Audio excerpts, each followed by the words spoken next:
When the most famous athlete on the planet walked down a backstage hallway in Chicago in 1993, he wasn't expecting trouble. He had the right badge. He had been personally invited. He had every reason in the world to believe he would walk to that green room door, shake a hand, smile for one photograph, and be back in his car in 15 minutes. But none of that mattered, because standing between him and that door was a 320-pound wall of muscle named Clifton Bray, Madonna's head of personal security.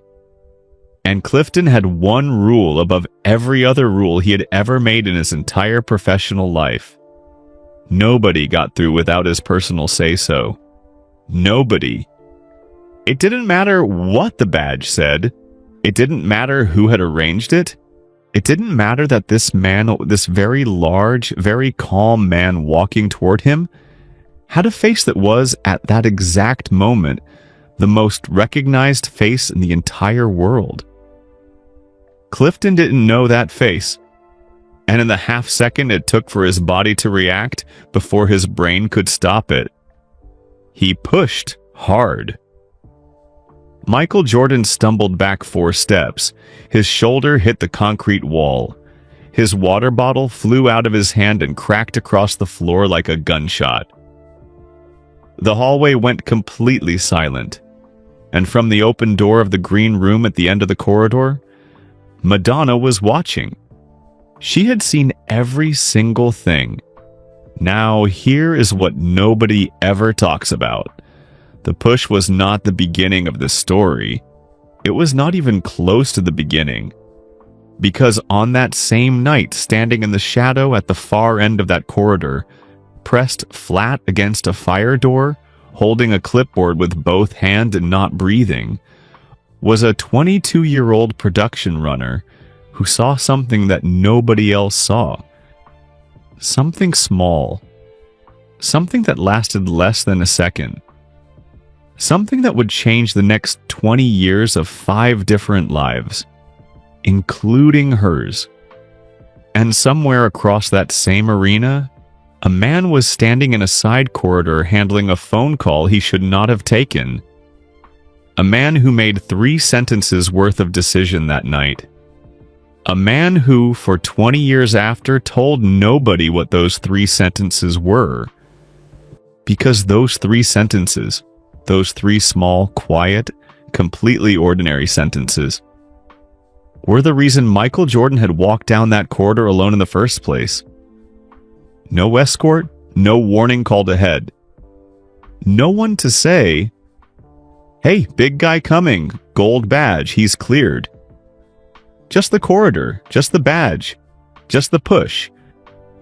And what came after that push? The letters, the phone calls, the foundations built in secret, the apologies written in heads 100 times and never said out loud, the mother in Tennessee who said trying is the door and learning is what's on the other side.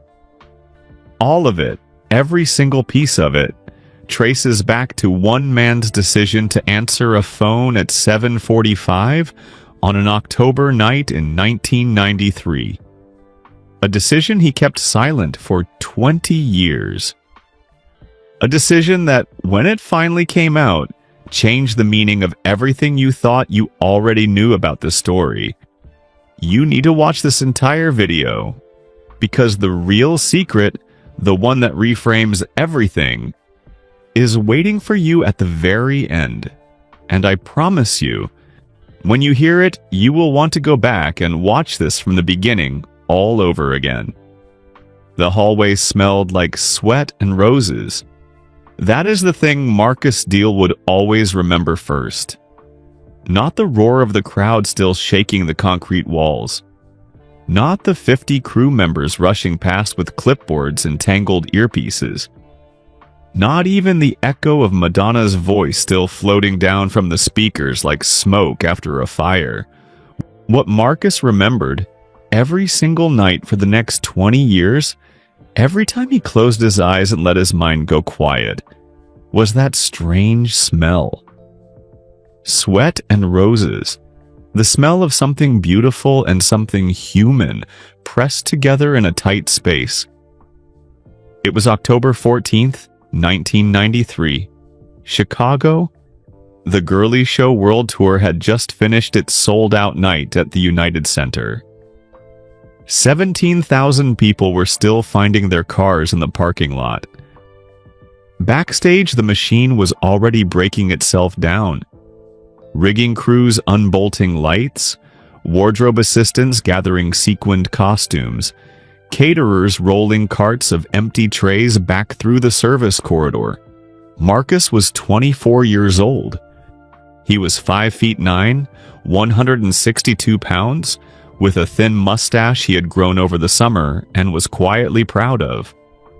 He wore a yellow lanyard with the word "Crew" printed in bold black letters, and he was carrying 2 bottles of sparkling water and a folded hand towel, moving fast and staying close to the wall the way production runners learn to do. Small, useful, invisible. He loved this job. He loved being the person nobody noticed in rooms where extraordinary things happened. He had been doing it for 3 years, and he planned to keep doing it until someone finally noticed him, which he believed would happen eventually because he was patient and because he paid attention. He had just rounded the corner of the East Corridor when he stopped walking. He stopped because of the man. The man was standing at the far end of the corridor with his arms folded across his chest and his feet planted wide apart, and he was, without question, the largest human being Marcus had ever seen in person. Not just tall, not just wide, enormous. The kind of enormous that makes your brain stall for a half second before it catches up. He was at least 6'4", maybe more. His shoulders were like the front end of a car. His arms, crossed tight over his chest, looked like they had been shaped from solid wood. His navy blue blazer had clearly been made to order for a body that no off-the-rack clothing was ever designed to fit. And even so, the seams along his upper arms were pulling hard against the fabric. His name was Clifton Bray. He was 31 years old and 320 pounds. He was Madonna's head of personal security, and he had been doing this job for 2 years, and he had, as he once told a colleague over a late-night coffee in a hotel lobby in Milan, never once in his professional life lost control of a situation. He had worked private security for a senator before this. Before that, he had been a defensive lineman at a Tennessee college program that had briefly, seriously considered sending him to the NFL before a knee injury ended that conversation. He had built himself back from the injury through 2 years of daily discipline that most people would not survive, and what came out the other side was a man who believed, in his bones, in his chest, in the particular stillness behind his eyes, that he could handle anything. He was about to find out he was wrong. Marcus stayed close to the wall. He watched. From the opposite end of the East Corridor, another man was walking toward them. This man was tall too. 6 feet 6 inches of easy, unhurried movement. The kind of stride that doesn't rush and doesn't have to because the body doing the walking is completely at home anywhere on Earth. He wore a Chicago Bulls warm-up jacket, unzipped, and a Gold Star laminate badge on a lanyard. The same backstage access badge that Marcus wore, the one that meant you were confirmed, verified, and cleared to be in this restricted hallway. He had come alone. No handlers, no entourage, just him and his badge and that walk. He was Michael Jordan. Jordan was there because his agent, Devlin Oaks, had arranged a quick backstage visit. A handshake, a hello, maybe a photograph. Jordan and Madonna moved in the same thin, rarefied layer of American fame, where the biggest athletes and the biggest entertainers occasionally shared the same air at charity events and private dinners.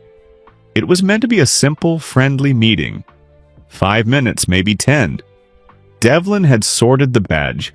Jordan had the access. Everything was in order. Clifton Bray saw Jordan coming and did not recognize him. This is the part that is hard to believe.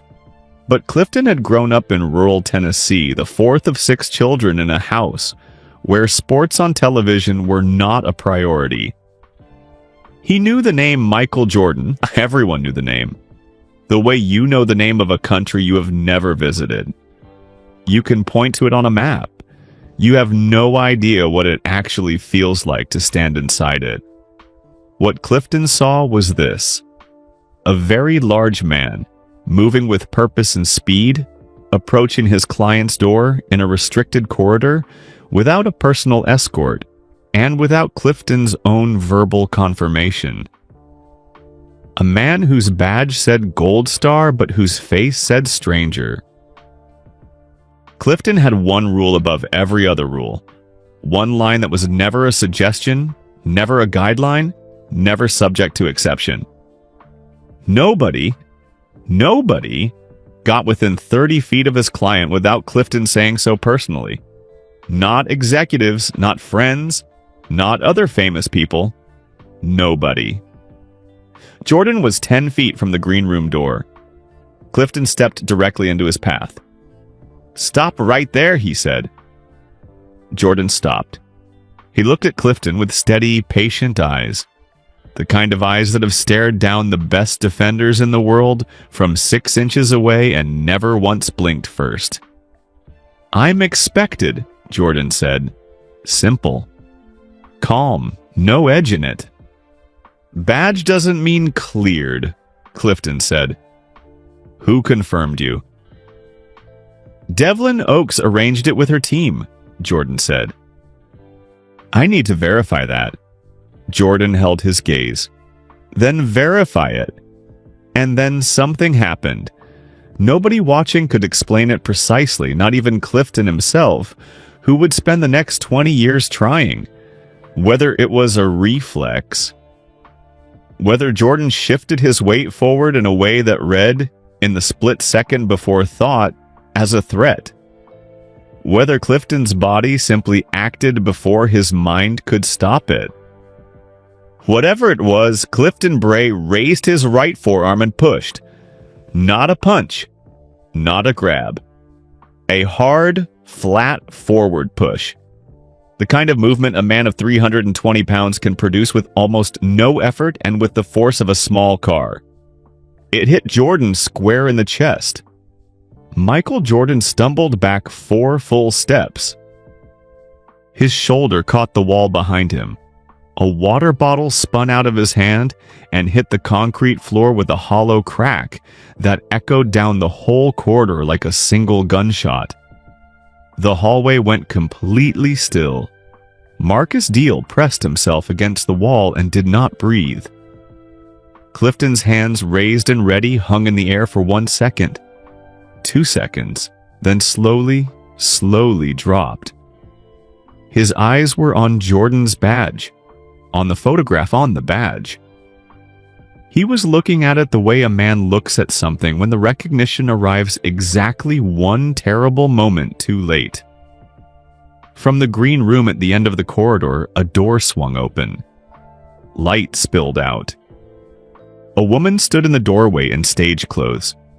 Corset, fishnets, vivid stage makeup, hair pinned up, the full blazing presence of someone who had just finished performing for 17,000 people and had not yet come down from it.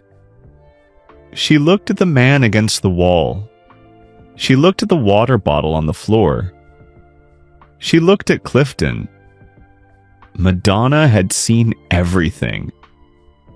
Before we go any further into what happened next in that hallway, you need to understand something about a young woman standing in the shadows. She was at the far end of the east corridor, pressed close to a gray metal fire door, holding a clipboard flat against her chest with both hands. She had been there for 4 minutes before any of this started. She had been told to wait at this exact spot by a senior crew member named Gary, who had handed her a venue map, circled something on it in red pen and said, "Don't move until I radio you." Gary had not radioed her. That was 12 minutes ago, so she waited. And she watched. Her name was Priya Neal. She was 22 years old. She was not famous. She was not important. Not in any way that the people rushing through this building with their gold laminates and their earpieces would have recognized as important. She wore a plain black crew t-shirt and dark jeans and a yellow lanyard exactly like Marcus Deal's. She was 5 feet 4 inches tall. Her dark hair was pulled back tightly. She had a small smudge of ink on the side of her left hand from taking notes earlier in the evening, and she had not noticed it yet. She saw everything. She saw Clifton step into Jordan's path. She saw Jordan stop. She saw the short, hard exchange of words that she was too far away to hear but close enough to read. The rigid set of Clifton's shoulders, the patient stillness in Jordan's body, the two men filling the corridor the way two weather systems fill the sky before a storm. And she saw the push. She saw Jordan stumble back. She saw his shoulder hit the wall. She heard the water bottle hit the floor. And she saw Madonna appear at the green room door like a figure stepping out of a painting, vivid, blazing, completely awake, and take in the whole scene in one sharp second. Priya did not move. She had learned early in life that the most important skill in any room was knowing when staying invisible was the right choice. She had grown up in Indianapolis, the oldest child of Rajiv and Sunita Neal, who had come to America from the state of Gujarat 11 years earlier with 2 suitcases and a 3rd-grade English workbook. Her father drove a taxi 6 days a week.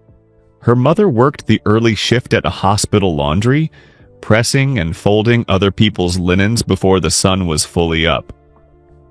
They had built a life from very small pieces, and they had taught Priya without ever sitting her down and saying the words that the way you survive in a new place is by watching before you speak, and learning before you act, and earning every single inch of ground you stand on. She had listened. She had learned.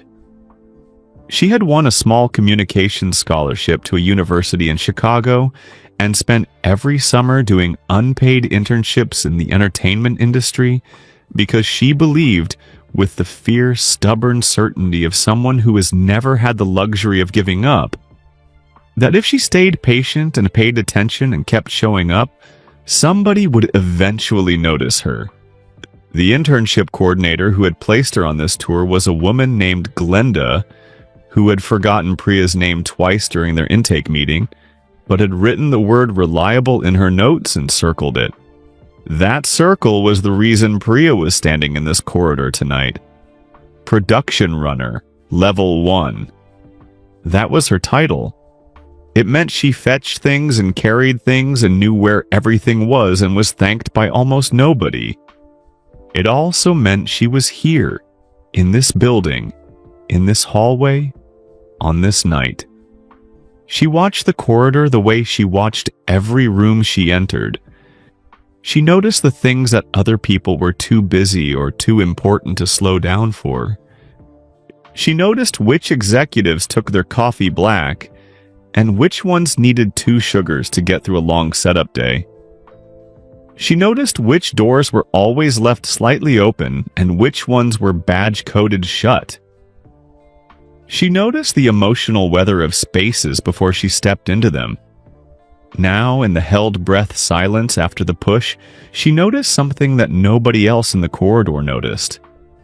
Clifton Bray's hands were shaking. Not much. It was a very small tremor. The kind you could only catch if you were standing at exactly the right distance, at exactly the right angle, with exactly the kind of quiet, total attention that most people reserve for things they know matter. His big hands, which had just sent a 6'6" man stumbling into a wall, were now hanging at his sides and they were trembling. Priya understood what that meant. It did not mean he was dangerous. It did not mean he was angry. It meant he was terrified. She watched his eyes. They had dropped to the badge on Jordan's chest, the gold star laminate, the photograph on it. She watched Clifton's face, that wall of professional certainty, that carefully built structure of control, begin to do something she had never seen a security professional's face do in all her months around them. It was coming apart from the inside, quietly, like a wall that has taken one crack too many and is deciding, without drama, to fall. He knew. He had figured it out one terrible second too late. He had looked at the photograph and he knew exactly who he had just put his hands on. Before the silence could stretch any further, a man stepped out from the side of the corridor where he had been standing with the schedule in his hand. His name was Terrence Wills. He was the tour production manager. 43 years old, compact and quick, with reading glasses perched in his forehead that he pushed up there every morning and never actually used for reading. He had been managing major live tours for 15 years. He had handled lighting rigs that collapsed mid-setup, pyrotechnics that fired at the wrong moment, artists who locked themselves in dressing rooms 2 hours before showtime. He had talked down sobbing executives in hotel stairwells. He had signed non-disclosure agreements in the backs of moving cars. He had not handled this before. But he knew what to do anyway, because what you do when a room is about to break is the same no matter what kind of room it is. You walk into the middle of it, you lower your voice, you give the air somewhere to go. "Okay," Terrence said. Quietly, evenly, the way you press a hand to a cut that is bleeding but has not reached anything vital yet. "Let's all take a breath." Jordan had already straightened himself off the wall. He was not shaking. He was not raising his voice. He was watching Clifton with a focused, unreadable expression. The expression of a man who has already decided something important, who is simply waiting for the right moment to say it. "I'm sorry," Clifton said. His voice cracked on the second word, right down the middle like dry wood.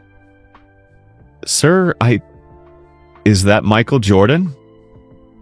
The voice came from the green room doorway. Madonna had stepped fully into the corridor. She was still in her complete post-show look. Corset, fishnets, stage makeup that under the harsh corridor lights looked even more precise and vivid than it had from 17,000 seats. She stood in the doorway like someone who was used to being the most present thing in any space she entered because she was. But her expression right now was not the expression she wore on stage. It was sharper than that, quieter. It was the face of someone reading a very complicated situation very fast. "Devlin set this up," Jordan said to her. His voice was calm, like still water. "I know he did," Madonna said. Her eyes moved briefly to Clifton. Something passed between them, not the full weight of what was coming, but the first edge of it. The notification. "I've been expecting you." She looked back at Jordan. "Are you hurt?" Jordan reached down and picked up the water bottle from the floor. He rolled his left shoulder once, but slowly, testing, and the corner of his mouth moved, not quite a smile. Just the smallest acknowledgement that he was choosing right now to let this be smaller than it was. "I've taken harder hits," he said. Madonna looked at Terrence. "Clear the corridor," she said.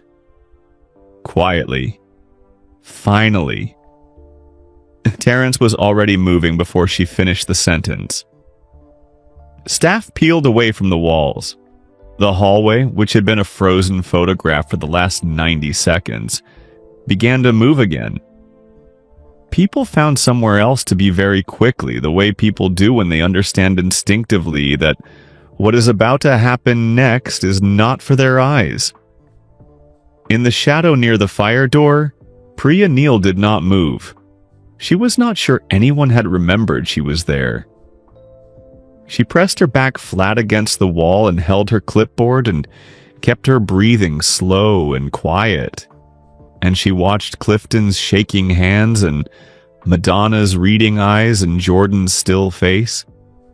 And she stored every single detail of this moment in a part of her memory she reserved for things that she knew, without being able to explain exactly why, were going to matter for a very long time. She was right. The green room was small. That was the first thing Priya thought when Terrence waved her inside with the others. Not that she was being invited somewhere important. Not that she was about to stand in a room with two of the most famous people alive. Just, this room is small. It had a low ceiling and walls that were painted the tired off-white of every backstage space in every arena in every city in America, and it smelled faintly of hairspray and coffee and something floral that she could not quite place. A long mirror framed in round warm bulbs ran the length of one wall. The sofa was velvet, the color of dark red wine, low and deep. There was a costume rack hung with garments still in their plastic dry cleaning covers, a small coffee table with a single white orchid at the center, and in the corner, a small speaker playing something slow and soft, a melody barely loud enough to have a name. 5 people entered this room within 90 seconds of each other. Madonna came in first, then Jordan, then Terrence pulling the door most of the way closed behind him. Then Clifton, who did not sit down, who did not take off his blazer, who stationed himself near the door the way a man stations himself near a door when he understands that he has not been asked to leave yet but has not been forgiven either. And then Priya, who had been waved in by Terrence in the corridor with a quick, distracted movement of his hand, the kind of wave that means come, follow, keep up. The kind of wave that, in the chaos of the moment, probably meant he thought she was someone more senior than she was. She did not correct this. She came in. She found the smallest, least visible corner of the room, and she pressed herself into it the way she had learned to be useful and quiet in spaces where she had not technically been invited to exist. She held her clipboard. She did not speak. She watched. Madonna moved to the sideboard without hesitation, poured water from a glass pitcher into 2 glasses, and handed one to Jordan the way a person hands something to a guest in their own home. Natural, unhurried, like there was no weight in the room at all, or like she had decided that pretending there was no weight was the first and most necessary thing to do. Jordan took the glass. He sat down on the wine-dark sofa with a physical ease that Priya had never seen in a person before. Not relaxed exactly, but settled. Like a man who had spent so many years in difficult rooms that his body had simply stopped treating them as difficult. He set one long arm along the back of the sofa and balanced the water glass on his knee. "Devlin told me good things," Madonna said. "Devlin says good things about everyone," Jordan answered. His voice was even, measured. The voice of a man who is choosing every word the way a careful person chooses each step on uncertain ground. "He said you were thinking about the charity gala in December." "I'm thinking about a lot of things in December," Jordan said. It was not a cold answer. It was not rude. But Priya, from her corner, felt the weight beneath it. Not anger, not wounded pride. Something older and more complicated than either of those things. something that lived in the body rather than the mind. She had felt something like it herself in smaller ways in quieter rooms. The particular exhaustion of moving through a world that sometimes looked at you and decided what you were before you had opened your mouth. She thought, he is not going to say that out loud, not here, not tonight. She thought, but it is in the room with us anyway. Terrence shifted his weight near the door. Clifton, he said, low and careful. Why don't you give us a moment? It was not a question. Everyone in the room understood it was not a question. Clifton looked at Madonna before he moved, a long, direct look that carried more than words could have managed in that moment. A look that said everything he had not yet found a way to say out loud. And then he nodded once and stepped out. The door clicked shut with the quiet finality of a period at the end of a long and difficult sentence. The room exhaled. He didn't know who I was, Jordan said. He offered it plainly into the middle of the room, the way you place something on a table to be looked at together. Not a defense of Clifton, not forgiveness. Just a fact, honest and undecorated, waiting to be picked up. No, Madonna said. He didn't. That shouldn't matter. And now the weight was fully in his voice. Not volume, not heat. Just the solid, undeniable density of something true. Badge was right. Credentials were in order. It shouldn't matter who I am. In her corner, Priya felt those words land in her chest like a stone let fall into still water. Not splashing, just sinking. Steady and deep and impossible to stop once it had started going down. She had heard 1,000 speeches. She had sat in 100 classrooms. She had listened to professors and executives and guest lecturers say important-sounding things that dissolved by the time she reached the parking lot. This she would remember forever. Madonna sat across from him. She had a particular way of sitting that Priya had been noticing all evening without naming it until now.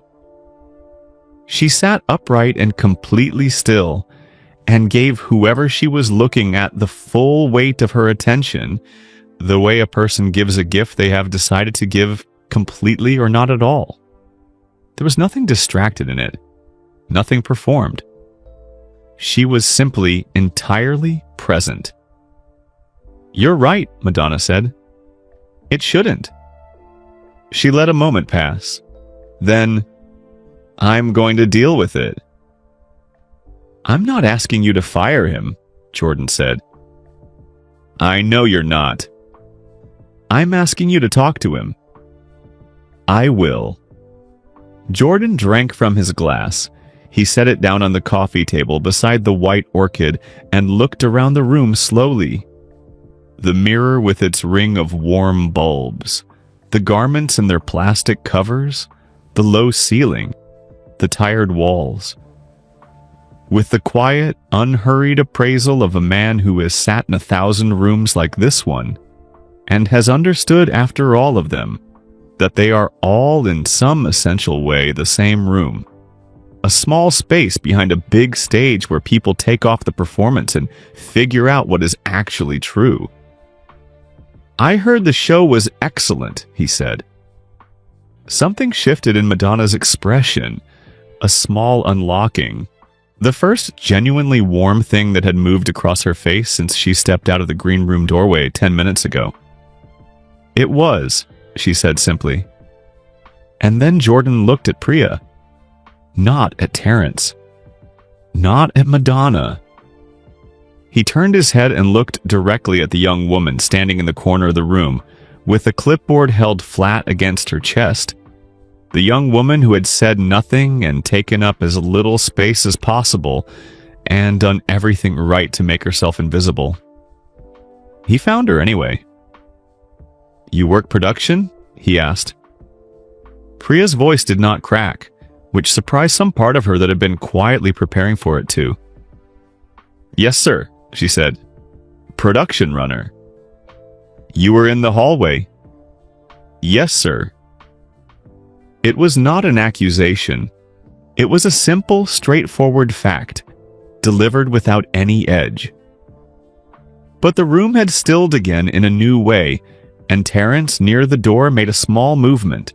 Not a step, not a gesture, just a tiny shift of his weight forward. The involuntary movement of a person who is not sure what is coming next and wants to be ready for it. Did you notice what happened before the push? Jordan asked. The question settled over the room like a fine dust. Everyone in it held something back. Priya looked at Jordan's face. She thought of Clifton's hands, the small trembling in them. She thought about the fraction of a second in which a human being makes an irreversible choice. She thought about the two kinds of silence, the kind you keep because speaking would cost you something, and the kind you break because staying silent costs someone else something instead. She had always been clear about which kind she could live with. He was scared, she said. Your badge had your photo? I think he recognized you right as it happened.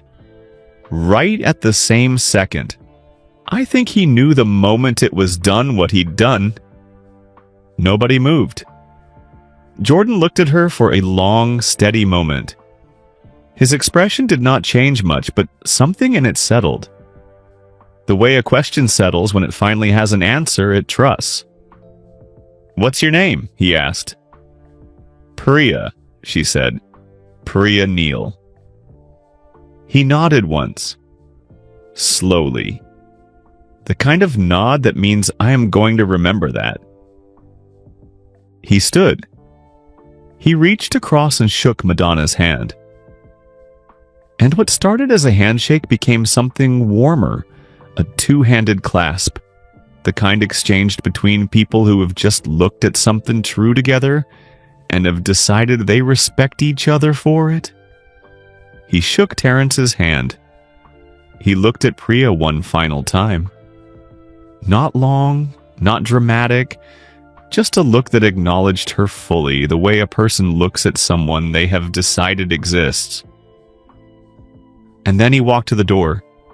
It clicked shut behind him. The room was quiet. Madonna looked at the closed door for 3 full seconds. Then she looked at Priya. Where are you in school? She asked. Priya blinked. She had prepared herself somewhere in the back of her mind for a dozen possible things that might happen next. This was not any of them. Communications, she said. 3rd year. Madonna reached over and picked up the white orchid from the coffee table. She turned it slowly in her hands, not really looking at it, her eyes somewhere else, thinking about something Priya could not see. Come find me tomorrow, Madonna said, before loadout. I want to talk to you about something. Priya nodded. She did not speak. She did not trust whatever would come out if she opened her mouth right now, because the thing pushing up against the inside of her chest was large, and she had learned that large things, let out in the wrong room at the wrong time, could ruin everything. She walked out of the green room and into the now empty corridor. The smell hit her first. Sweat and roses. She stood in the middle of the empty hallway and breathed it in, and did not move for a long moment. The corridor was silent now. The water bottle was gone from the floor. The forklifts were already beginning to hum somewhere at the far end of the building. The night was becoming ordinary again, the way nights always do eventually. Even the ones that will not let you go. She did not know yet what tomorrow would bring. She did not know what the conversation would be, or where it would lead, or what she would have to build from whatever was handed to her. She knew nothing except the oldest thing she had ever been taught, which was that you show up and you pay attention, and you do not let the size of the moment make you small. She straightened her lanyard. She walked toward the exit. Behind her, the green room door stayed closed, and inside it, two people who were famous for being many things to many people sat in a small, quiet room together and said, at last, the things that only got said when the hallways were finally empty. The equipment loading bay was the ugliest room in the building. That was always true of loading bays. They were not built for anyone to linger in. They were built for work, for the brutal, efficient work of moving heavy things from one place to another without breaking them. The floor was raw concrete, cracked in two places near the east wall and patched badly with a different shade of gray. The strip lights overhead buzzed at a frequency that sat just at the edge of what a person could ignore. Road cases, black, battered, stenciled with equipment names in white paint, were stacked against three walls in tight rows like the spines of enormous books. Two forklifts sat idle in the center of the space. The whole room smelled of machine oil, cardboard, and the particular exhaustion of things that had been used hard. Clifton Bray had been sitting in a folding chair in the corner of this room for 45 minutes. His navy blazer was folded over the back of the chair beside him. His tie was loose, the knot pulled down 2 inches, the collar button open. He had not done either of those things deliberately. He had not done much of anything deliberately in the past 45 minutes. He had sat down and his body had simply continued existing, while his mind went somewhere he could not follow it out of. His hands were folded between his knees. He was staring at the floor. He was replaying it. Not the way people replay things they are proud of, warming themselves on the memory. The other kind. The kind where the same moment plays over and over, and each time it plays, you try to find the place where it could have gone differently. The precise second where a different choice was available, and each time you find it. And each time it is exactly 1 half step behind. The moment it would have needed to be useful. He heard footsteps. He did not look up at first. He knew the footsteps the way you know the footsteps of people you have worked closely beside for months. The weight of them, the pace, the particular sound a specific person's shoes make on a specific kind of floor. He looked up. Owen Ferris stopped in the entrance to the loading bay and looked at Clifton, the way a person looks at a scene they were already briefed on but still needed a moment to take in. Owen was 37. He was Clifton's deputy, his second on the security team. Former military police, lean and unhurried, with a face that had learned early in life to give very little away. He and Clifton had worked together for 8 months. They were not close in the way that people who share meals and confidences are close. But they trusted each other completely, and in their profession that was a deeper thing than most people understood friendship to be. Owen walked across the loading bay. He picked up a folding chair from against the wall, opened it, and set it down next to Clifton's without being invited. He sat. He looked at the road cases stacked across from them. He did not say anything for a long time. The strip lights buzzed.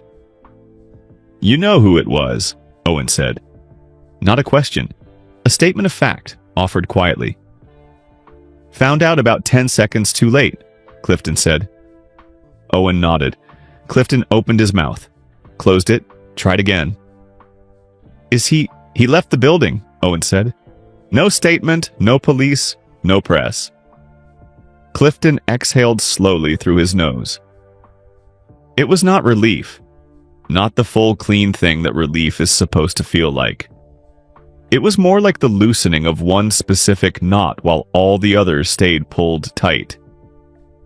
The immediate disaster had not spread.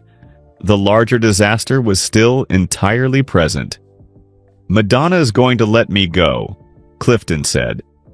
Owen was quiet for a moment. The deliberate quiet of a man who will not confirm something he does not know for certain, and will not deny something he suspects is true. "What happened?" he asked. Just that. No accusation, no performance of shock.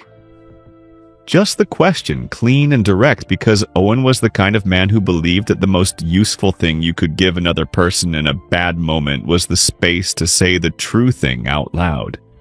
Clifton looked at his hands. He had looked at these hands every day of his adult life. He had trained them, disciplined them, made them into tools of precision. He had spent 2 years on this job, placing them with absolute care and control, knowing always that his size meant any mistake he made with them would be a large mistake. That a man of his dimensions did not get the same margin for error that smaller men got. That every movement he made in the space around his client had to be measured and deliberate and correct. 1/2 second. That was all it had taken. "He was moving fast toward the door," Clifton said. "Big. No escort with him. Nothing to read except the badge, and the badge wasn't enough. My rule is I confirm personally. I read it as a threat and I acted." "You read wrong," Owen said. Gently, plainly. "I know." The strip lights buzzed. "I grew up in a place where nobody looked like him," Clifton said slowly. "Where nobody talked about him. I know his name. I know what his name means. But his face?" He stopped. He pressed his lips together. He looked at the floor again. "I know how that sounds. I know it sounds like I'm building an excuse and calling it an explanation. I'm not. I just need to say it to somebody because it's sitting in my chest like something I swallowed wrong and I can't get it out." He paused. "I need to say I wasn't. That what I did wasn't." "I know what it was and what it wasn't," Owen said. "Do you?" Owen turned and looked at him directly. His face was even, serious, unhurried. "Yeah," he said. "I do. You made a mistake. A real one. A bad one. There's no word small enough to make it smaller than it is. But I know you. I know what you were doing in that hallway, and I know what you weren't doing." "I was doing my job," Clifton said. "You were doing your job badly for one moment, after doing it right for 2 years," Owen said. "Those are 2 different things. Both true at the same time." Clifton shook his head. "Doesn't change what happened." "No," Owen agreed. "It doesn't unhappen. But it matters for what comes next. What you do now is different depending on which story you tell yourself about tonight, and you have to pick the true one." They sat with that. The forklifts stood silent in the center of the bay. Somewhere on the other side of the building, the loadout crew was working. The sound of it distant and muffled. The rhythm of people doing their jobs without incident. The ordinary hum of a night ending the way most nights end. Then Terrence arrived. He appeared at the loading bay door 15 minutes after Owen, still moving with the compressed, efficient energy of a man who had been managing consequences for the past 2 hours and had not yet found the moment to stop. His production jacket was gone. He was in a plain black t-shirt. The reading glasses were still on his forehead, as always, going unused. He looked tired in the particular way that people look tired. Not from physical labor, but from the sustained, grinding work of holding difficult things together through will alone. He pulled a third folding chair from the wall, carried it over, and sat down facing both of them, like a man settling in for a conversation he has already had in his head twice on the walk over here. "Madonna wants to see you in the morning," he said to Clifton. "I know," Clifton said. "She's not..." Terrence chose the next words carefully, the way you pick your way across stepping stones over moving water. She doesn't sound like she's ending your contract. Clifton looked at him steadily. She's angry, Terrence continued. I'm not going to tell you otherwise, but it's a complicated kind of angry. She kept coming back to the protocol. She kept saying the system was wrong. That if the system is built to make a person react before they think, then the failure belongs to the system as much as the person inside it. He paused. I've worked for her for 4 years. When she says something like that, she has already decided she means it. She shouldn't protect me, Clifton said. What I did to him? He's okay, Terrence said. He said so himself. The shoulder is fine. That's not what I mean. The 3 men sat quietly with what Clifton meant. They all understood it. The shoulder was fine.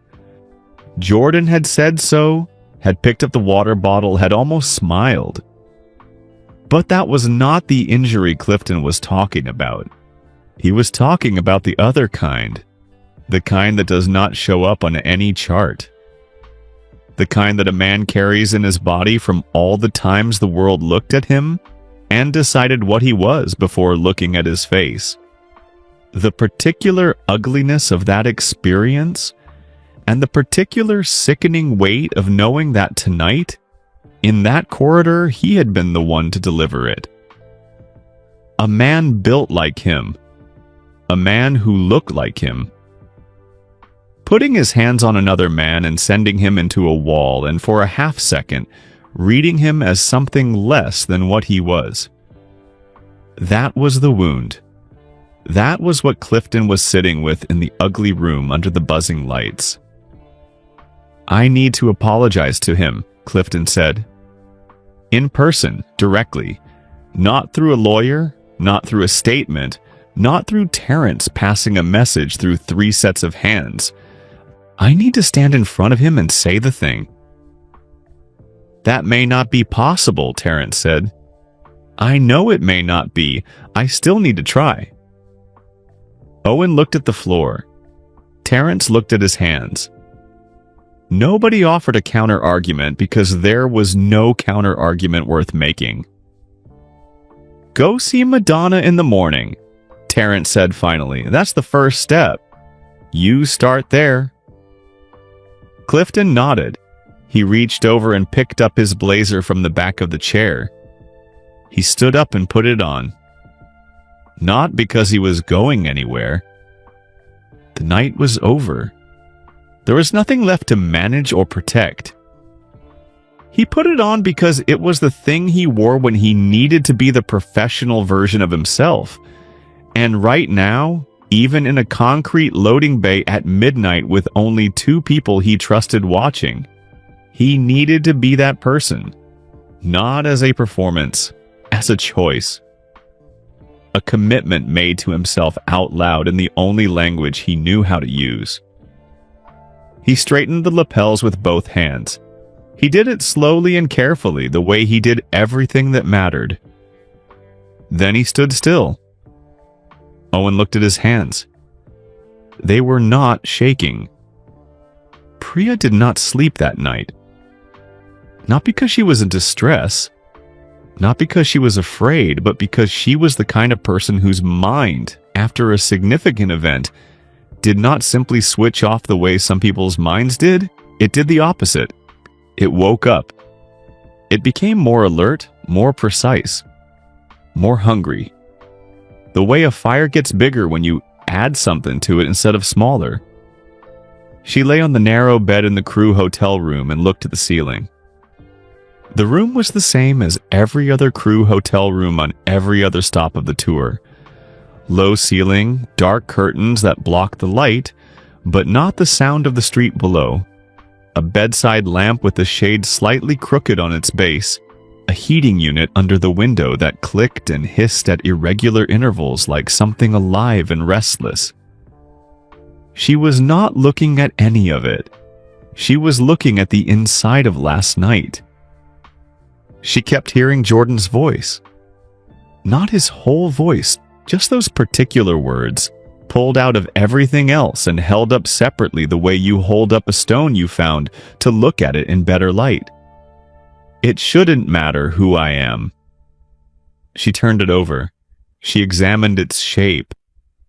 She thought about what it meant to carry a body through the world, to have a face, a size, a color, a gender, and to know that before any word came out of your mouth, before any credential was checked or any badge was read, some rooms had already decided something about you.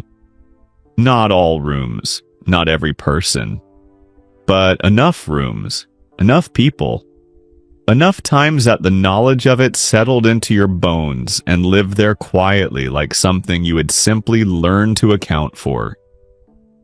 She had felt versions of it herself, small versions, the kind she had no right to compare to what Jordan had felt in that hallway. Not directly, not equally, but versions. The slight pause at an airport gate when she handed over her passport. The moment in certain stores when she became, briefly, slightly more visible than she wanted to be. The rooms at university where she was the only face that looked like hers and where people were kind, mostly, but where the kindness sometimes had a quality to it. A slight extra effort that reminded her gently but clearly that her presence was being accommodated rather than assumed.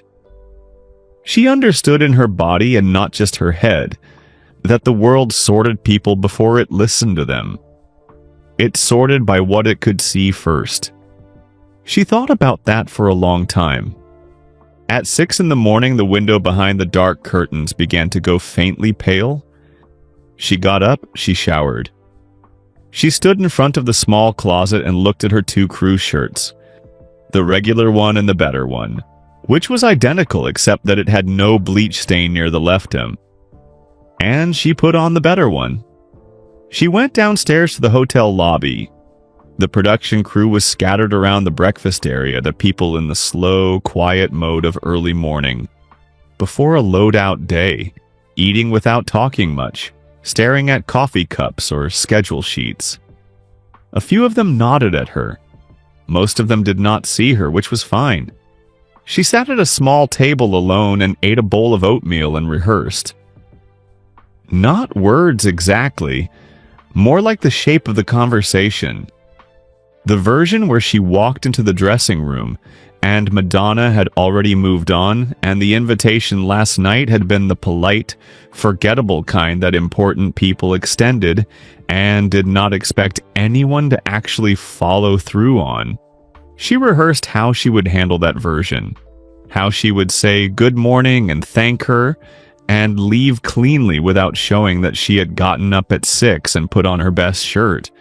She rehearsed the other version too, but she did not let herself spend too long on it, because hope in her experience was most useful when it was kept at a controlled temperature. Too cold and it stopped working. Too hot and it made you reckless. At 8:30, she took a cab to the arena. The crew buses were not running yet.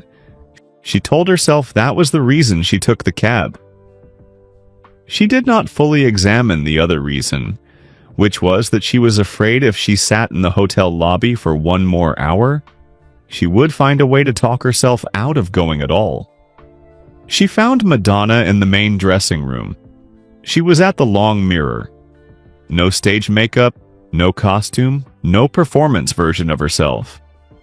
She was in a gray sweatshirt and dark leggings, hair loose around her shoulders, both hands wrapped around a coffee mug, reading a fax that lay flat on the counter in front of her.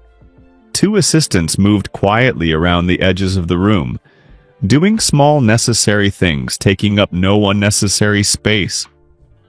The room was calm in the particular way that rooms are calm when the person at the center of them has decided deliberately to be calm.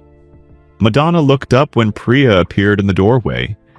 She did not look surprised, but she looked, and this was the thing Priya had not quite let herself expect, genuinely glad.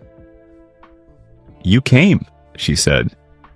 Not warmly performed, just directly, plainly, with the slight quality of a person who had offered something the night before and had not been entirely certain it would be taken.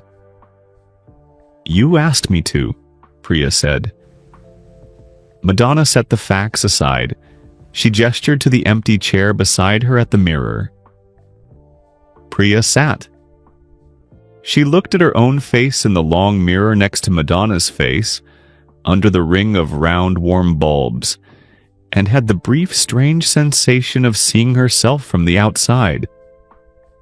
The younger face, the careful posture, the best shirt, the yellow lanyard with its small, bold letters. She looked younger than she felt. Madonna set down her coffee mug and turned in her chair so that she was facing Priya directly. The full, complete attention, given without performance or hesitation. "Tell me what you want," she said. Priya had prepared yet careful, modest answers on the walk over. She had planned to be measured and professional and give the version of herself that sounded reasonable to someone who had no reason yet to believe in her. Instead, she told the truth. "I want to work in this industry," she said. "In production. I want to run things eventually. I want to be in the room where decisions get made." "Why?" Madonna asked. And this was where Priya surprised herself. The prepared answer dissolved and something truer came out in its place. The way groundwater comes up when you dig past the surface layer. "Because someone needs to be," she said. "Someone who notices things. Someone who's been invisible long enough to understand what invisible people see. Someone who watches the hallway." Something moved in Madonna's eyes. Not softness. Something more precise than softness. Recognition. The particular kind that passes between two people when one of them sees. In the other, something they know the shape of from the inside. Priya kept going. She had not planned to keep going, but she was in it now. "Last night, after Mr. Jordan left, I kept thinking about everything that led to that moment. The bodyguard was not a simple person. Mr. Jordan was not simple. The hallway was not simple. It was a system that was not built to handle complexity. So, when something complex arrived, it broke." She paused. "I want to help build systems that don't break. Systems that see a whole person before they see a size or a category or a face on a badge." The dressing room was very quiet around them. The heating unit near the wall clicked once. "That's a big thing to want," Madonna said. "I know," Priya said. "You're a third-year communications student who fetches sparkling water." "I know that too." Madonna looked at her for a long, steady moment. The full, unhurried measurement of someone deciding whether a thing is as real as it presents itself to be. Then she picked up her coffee mug, held it in both hands, looked briefly into it as though confirming something, and looked back up. "I'm going to give you a name," she said. "Renata Solom. She runs talent development for my production company. She is not a warm person, but she is the sharpest person I know, and she has exactly zero patience for anyone who cannot see clearly. You call her next week. You tell her you spoke with me. You tell her what you just told me. The part about the systems. Word for word." Priya felt something press hard and warm against the inside of her chest. She held her face steady. She had learned very young that the moments most worth feeling were also the ones least worth showing, because showing them too soon let other people decide what they meant. "Thank you," she said quietly. "Don't thank me yet," Madonna said. "Renata is going to make you work for every single inch, but I think..." She studied Priya's face one last time, the the same precise measurement as before. "I think you'll survive it." She turned back to the mirror. She picked up the fax again. The conversation was over. Not abruptly, not unkindly, just completely. The way a door closes when it has done its job, quietly and without any need for ceremony. Priya stood. She walked to the door. "Priya." She stopped. Madonna was still looking at the mirror, at her own reflection, not at Priya's. "What you said last night about Clifton, that he was scared." A brief pause. "That was a generous thing to say." Priya thought about a man in a loading bay she had not been in. A man putting his blazer back on in the dark, not because he was going anywhere, but because some people make their promises to themselves in the only language their hands understand. She thought about the tremor she had seen, the small truth hidden inside a terrible moment that nobody else had been standing in quite the right place to find. "It was an accurate thing to say," she replied. She walked out into the corridor. The smell reached her before anything else did. Faint now, mostly gone.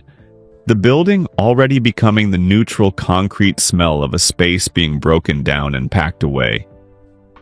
But underneath it, if you paid attention, if you were the kind of person who always paid attention, still there. Sweat and roses. She breathed it in once. Then she straightened her lanyard, lifted her eyes to the end of the corridor, and walked toward whatever was waiting on the other side of it. 3 weeks after the night in the corridor, a letter arrived. It came to the production company's main Chicago office in a plain white envelope. No return address printed on it. Just a name written by hand in the upper left corner. 2 words, neat and unhurried, the pen pressed firmly enough that the letters had a slight depth to them, like someone who wrote the way they meant things. The envelope was addressed to Clifton Bray, care of. The handwriting on the front was the same. Clean, economical, no flourish, nothing wasted. Terrence found Clifton in the parking garage beneath the office building at noon on a Tuesday. The tour had moved on. The next city was already mid-setup, the next show 4 days away.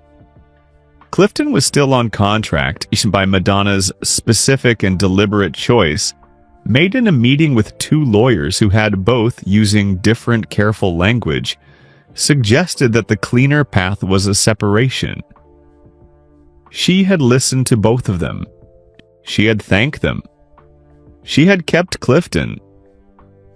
But things were different. They were quieter.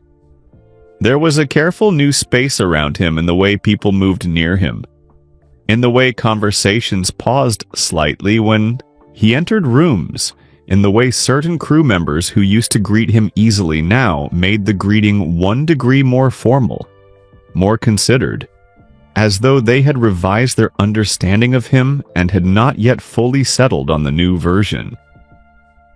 He had not complained about this. He understood it. He was carrying something visible now that had always been invisible before, and people were adjusting to the sight of it. He was loading gear into the back of a production van. Black cases handled with the same deliberate precision he brought to every physical task. When Terrence came down the parking garage ramp with the white envelope in his hand, Clifton set down the case he was holding. He looked at the envelope. He took it. He opened it standing beside the van, Terrence a few feet away, not crowding him, giving him the space a person needs when they are about to receive something they cannot yet know the shape of. The letter was 2 pages, handwritten on both sides. Same firm, clean script as the envelope. Clifton read the first page without any expression crossing his face. He turned it over and read the second. Then he went back and read the first page again, slower this time. The way you reread something not because you missed it, but because you need to feel the full weight of it before you can carry it properly. Then he folded both pages along their original creases and slid them back into the envelope and placed the envelope in the inside breast pocket of his blazer, flat against his chest. Terrence waited. "What does it say?" he asked finally. Clifton looked up at the low ceiling of the parking garage, the concrete underside of the floor above, water-stained in one corner, a single yellow light fitting bolted near the ramp. He looked at it the way a person looks at a neutral surface when they are deciding how to carry something out of themselves and into the air. "He says he doesn't hold it against me," Clifton said. Terrence nodded slowly. "He says..." Clifton stopped. He pressed his lips together tight once, then released them. "He says he spent a lot of time thinking about what it means when a man who looks like me gets put into a security position and gets told that his body is his primary tool. His size, his willingness to move fast and not hesitate. He says the systems train that response in, and that sometimes those same systems turn around and use people like us to hurt people like us because the frameworks were never built with either of us in mind." The parking garage was very quiet around them. Somewhere up the ramp, a car passed on the street. Its sound came in briefly and then was gone. "That's, Terrence started. "It's more generous than I deserve," Clifton said. "Maybe," Terrence said carefully. "Or maybe it's exactly as generous as the situation calls for, and he understood the situation better than anyone else in it." Clifton said nothing to that. "It doesn't change what I did," he said after a moment. "No," Terrence agreed, "but it changes what you can do next. Those aren't the same thing. One of them is fixed, the other one isn't." Clifton reached into his blazer and took the letter out again. He unfolded it to the second page and found the last paragraph with his eyes and read it one more time. Standing in the gray half-light of the parking garage with his hand flat against the side of the van.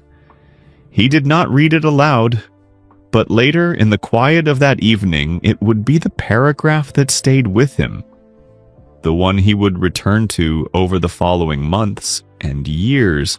The way you return to a thing that keeps being true no matter how many times you check it. It said, in that same firm, clean hand, "I don't write this to excuse what happened. I write it because I believe in naming the systems that shape our mistakes as clearly as we name the mistakes themselves. The person in that hallway is not the only thing I'm thinking about. I'm thinking about the hallway." He put the letter away. He picked up the next case. He loaded it into the van. He worked the rest of the afternoon in silence, moving through the task the way he always moved through tasks. Deliberately, precisely with the full weight of his attention on each thing in turn. But there was something different in how he moved. Something that Owen, if he had been watching, would have recognized and named. A looseness. Not the lightness of a man who has been let off the hook. The weight was still there, entirely, and he was not trying to put it down before it was time. But something had shifted in the way he was holding it. Like a man who has been gripping a stone so tightly that his hand has gone numb, and has finally opened his fingers just enough to feel the shape of it. Understanding the shape of a thing is the first step to knowing what to do with it. That evening, in his apartment, he sat on the edge of his bed for a long time before he picked up the phone. He had not told his mother what happened. Not in the 3 weeks since the night in the corridor. He had called her twice in that time, the regular Sunday calls, and he had talked about the tour and the cities and the weather, and he had not said the thing that was sitting at the center of everything he said. The way a stone sits at the center of a river and makes the water move around it. He had been ashamed. Not of the mistake exactly, or not only of the mistake. of the size of it, of the way it had split something open in him that he had believed until that half second in the corridor was fully sealed. He called her now. She picked up on the second ring the way she always did. His mother, Delia, had always answered the phone like someone who'd been expecting the call. Not anxious, not surprised, just ready. It was one of the things about her that had always made him feel, from the time he was a small boy in Harlan County watching her move through a life that asked a great deal of her, that whatever was coming could be handled. "Hey, baby," she said. "Hey, Mama," he said. And then he told her. All of it. From the beginning. The corridor, the badge, the half second, the water bottle hitting the floor. The green room and Jordan's calm face and Terrence's careful words and Madonna's decision to keep him on. The loading bay and Owen's folding chair and the 3 weeks of careful quiet that had followed. The letter that was now in his blazer pocket, pressed against his chest. He told her all of it and she did not interrupt once. Not once. She simply listened with the full, patient, load-bearing attention that she had given every hard thing he had ever brought her in his entire life, as though the most important thing she could do in this world was hold space for the truth of her children. When he finished, there was a silence on the line, not empty, full. "Baby," Delia said at last. "I know, Mama. You made a mistake. I know. A real one. I know. And now," she said, with the plain, unhurried certainty of a woman who had learned everything she knew about life from living it without a safety net, "you're going to learn from it." "I'm trying," he said. "That's not enough," she said. Not harsh, not cold. Just clear. The way a window is clear when someone has cleaned it properly. Trying is the door, Clifton. Learning is what's on the other side of the door. You don't stand in the doorway. You walk through. He closed his eyes. "Yes, ma'am," he said. He could hear her breathing on the other end of the line. Steady. Even. He could hear the television in the background. The evening news, the same broadcast she had watched every night for as long as he could remember. The familiar low sound of the world reporting itself to her while she sat in the kitchen in Harlan County and listened and decided what she thought. "Are you okay?" she asked. He thought about the letter. He thought about Jordan's words. The hallway, not the person. He thought about a young woman pressed against a wall in a corridor, watching a man's hands tremble, choosing to tell the truth about what she had seen. He thought about the door. "I think I'm going to be," he said.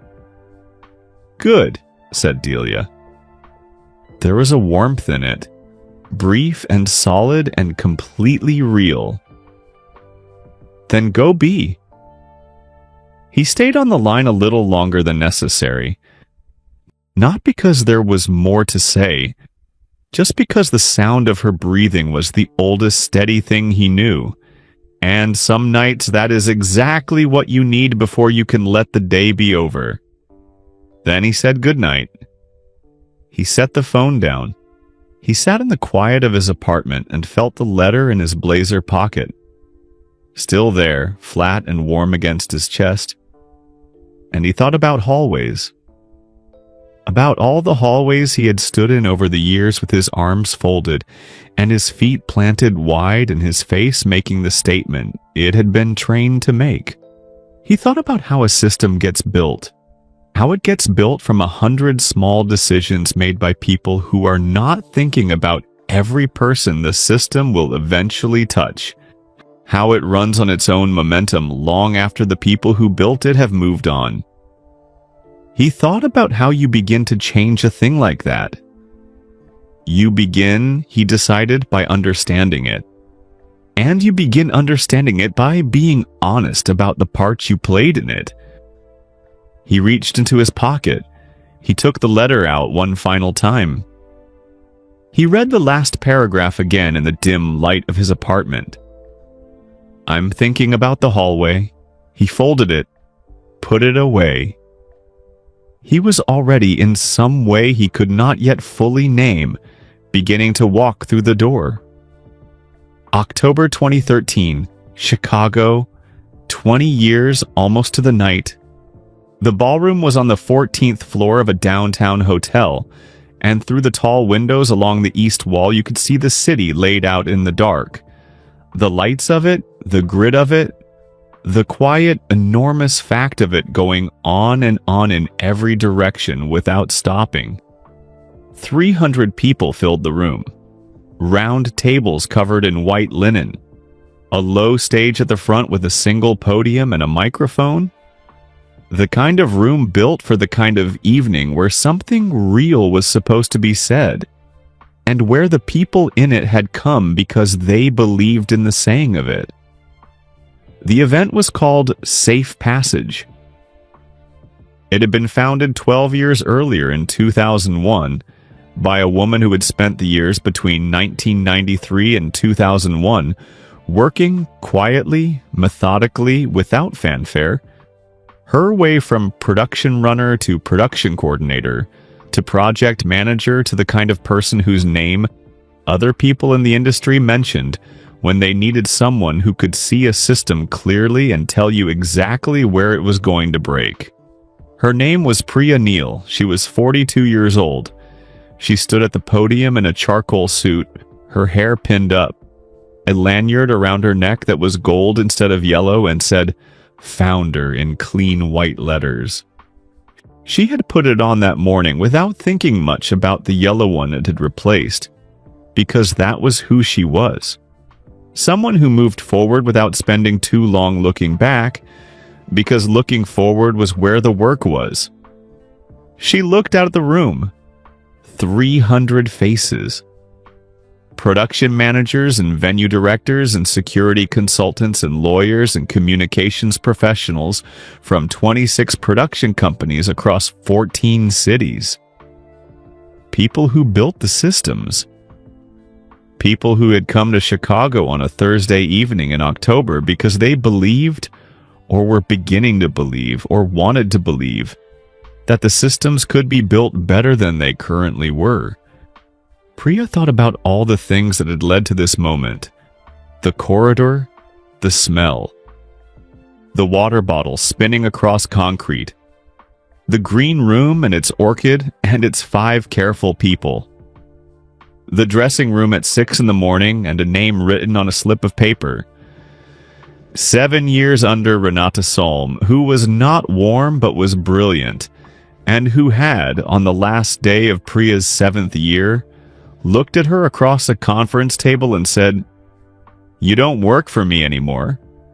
Go build the thing you've been talking about," meant as the highest compliment she knew how to give. None of it was simple. All of it had led here. She leaned into the microphone. 20 years ago, she said, I watched a man get pushed in a hallway.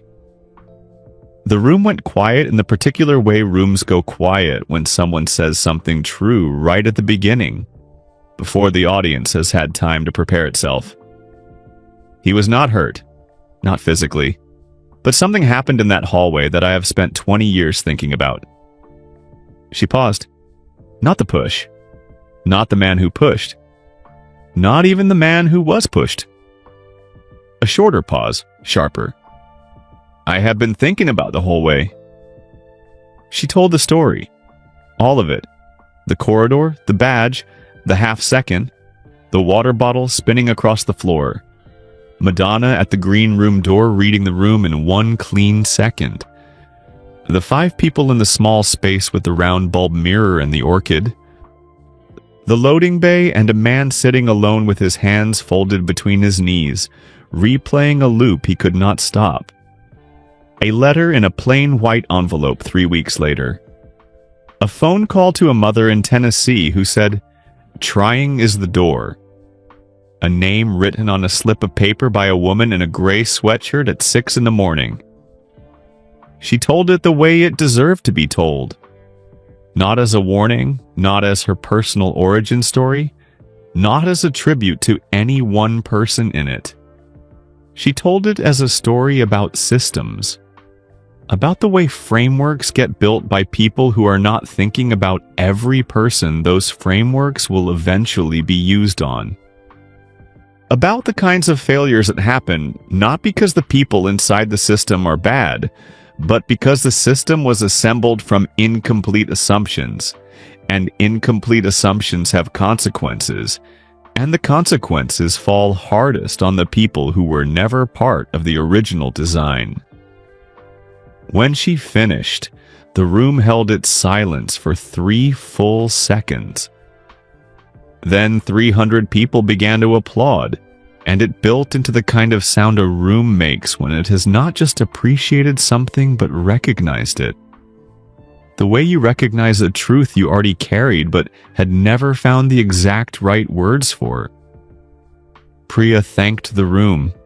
She stepped off the stage.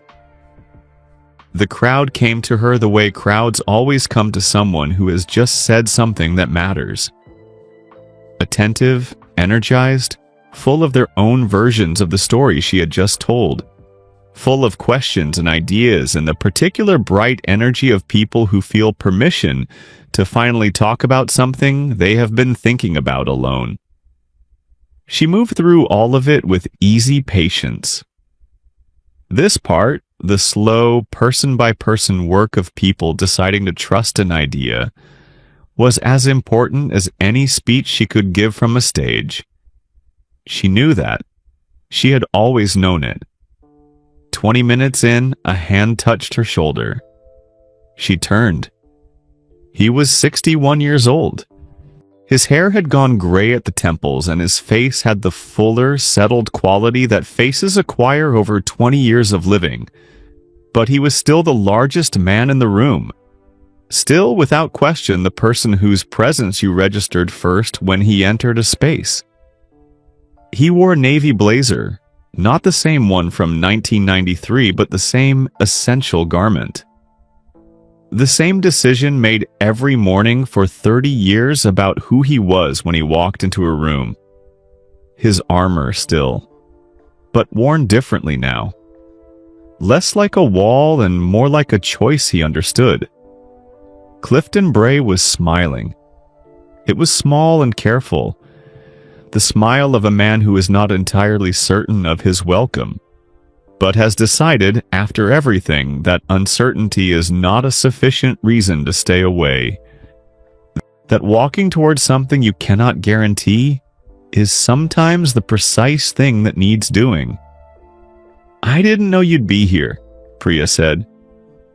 "I wasn't sure I should come," he said. Then the invitation arrived. It had my name on it. He paused. "From the same foundation that has been sending our firm the quarterly training materials grant." Priya looked at him. She thought about 1993, about a young woman choosing, in a small, crowded room, to tell the truth about what she had seen in a man's hands, about what that choice had cost and what it had quietly, slowly, over the long arc of 20 years, helped to build into something 300 people had gathered to be part of on a Thursday night in October. "I'm glad you came," she said, simply, without complication. "What you've built," Clifton said.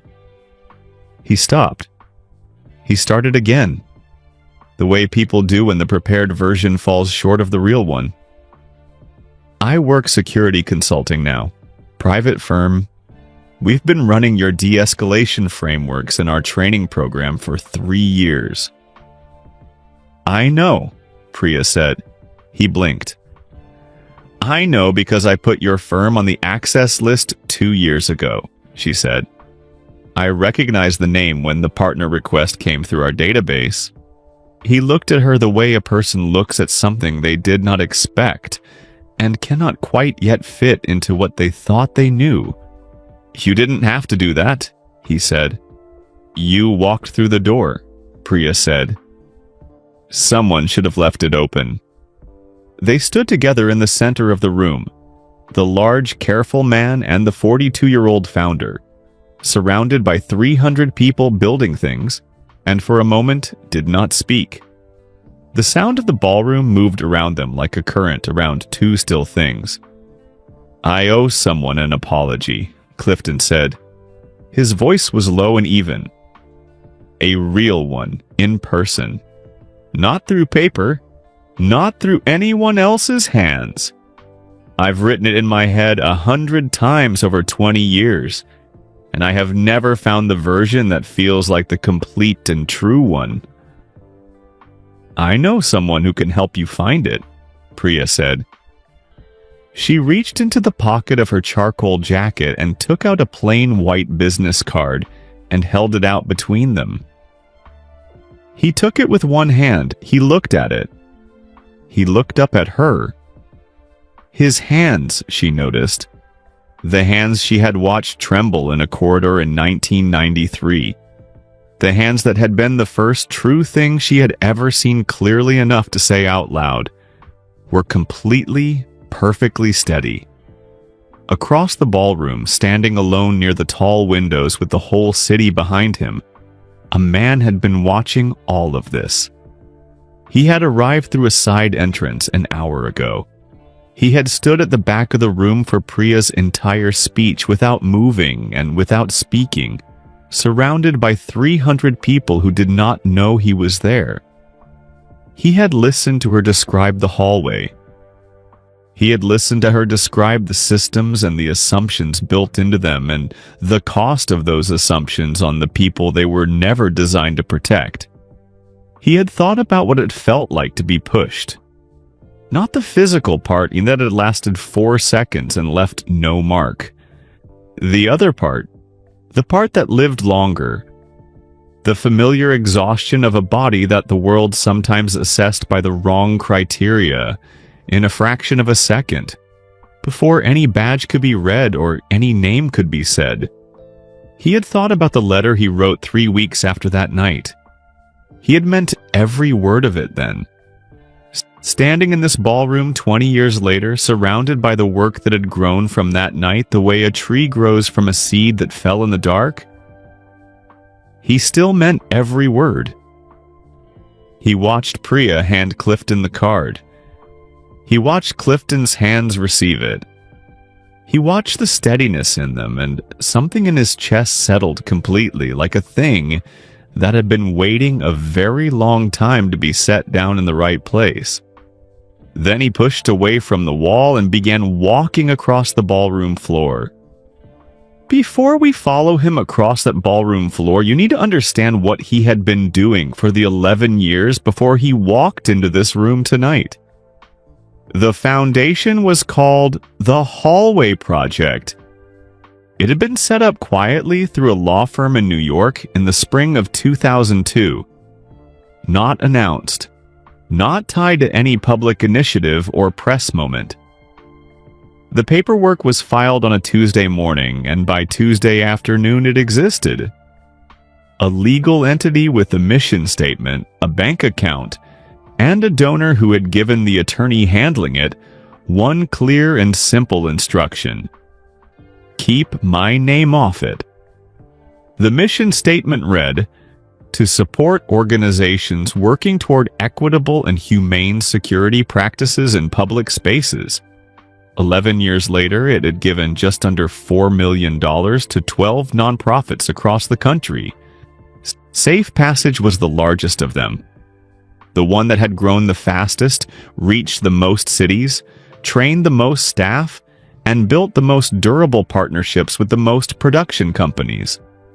The one founded by a woman who had been a production runner in a corridor in 1993, and who had spent the 20 years since building, with the fierce, patient precision of someone who understood that systems do not change unless someone stays long enough to change them. Exactly the kind of organization she had described to a woman in a gray sweatshirt at 6 in the morning in a Chicago arena dressing room. The donor had never attended a Safe Passage event. He had never given an interview about the foundation. He had, on 2 occasions when journalists began tracing the foundation's financial disclosures a little too carefully, made quiet arrangements for the line of inquiry to be redirected. Not suppressed, but he was not interested in suppression. Simply redirected. Pointed back toward the work rather than the name behind the work. He had explained this once to his attorney, a meticulous and completely unshockable woman named Frances Chu, who had handled the foundation's affairs since the first Tuesday morning. "If my name is on it," he had said, in the calm, considered way he said most things, "people write a story about me. I don't want that. I want them to read a story about the hallway."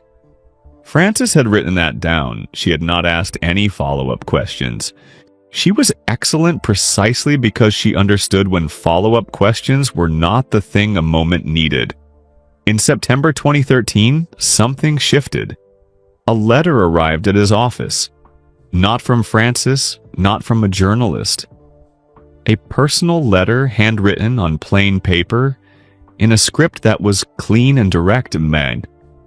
The handwriting of someone who wrote the way they spoke without wasted motion. It was from Priya Neal. She was not writing to the donor formally. She was not writing to the foundation.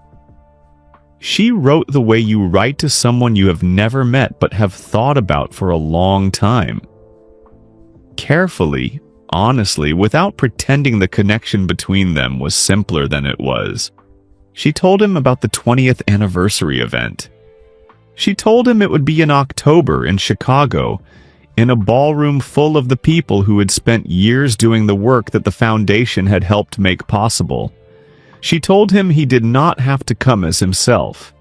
He could come as the foundation, unnamed, unrecognized, the way he had always chosen to be present in this work. But she wanted him to know. And this was the sentence he read 3 times, then folded the letter and put it in a desk drawer, then took it out the next morning and read a 4th time. The room would be full of people doing the work because of a night 20 years ago. And she thought he should see what that night had become. He called Frances. "Tell Priya I'll come," he said. Frances paused, not from surprise. Frances did not do surprise. From the brief professional pause of someone making a mental note to update a long-standing instruction. "As the foundation," she said, "or as yourself." He thought about it for only a moment.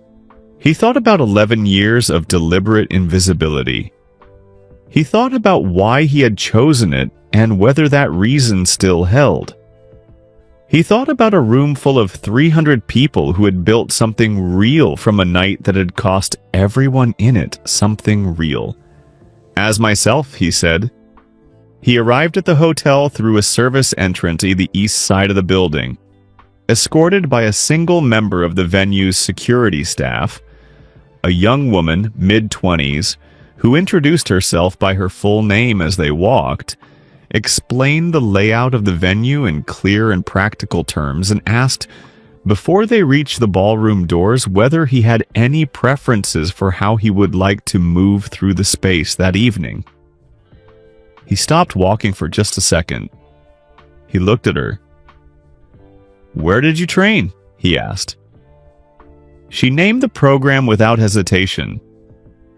Safe Passage, Chicago chapter, 18 months ago. She said it the way you say the name of something you are proud to be part of. He nodded slowly. "You're very good at this," he said. She smiled. It was a genuine smile. Not the performance of gratitude, but the real thing, from someone who had been told something true and knew it. He thought, this. This is what it looks like when a system is built correctly. When the training teaches a person to see a whole person before they see a size. He walked into the ballroom. He found a place at the back, near the tall windows, and he stood there with his hands in his pockets. And he listened to Priya Neal stand at a podium and describe a hallway. He listened to her talk about systems, about incomplete frameworks, about the kinds of failures that do not come from bad people but from assumptions built into structures by people who were not thinking about everyone those structures would one day touch. He thought about the push, not the physical part. That had been 4 seconds 2 decades ago and had left nothing visible. He thought about what came after it. The thing he had felt in the green room, sitting on that wine-dark sofa with a water glass balanced on his knee. Not anger, not humiliation. The deeper and more familiar thing beneath both of those. The specific exhaustion that lives in a body that the world has sometimes read by the wrong criteria in a fraction of a second. The exhaustion of knowing it will happen again, in some form, somewhere, because the systems that produce it are still running. He thought about the letter he had written to Clifton Bray. 3 pages, handwritten.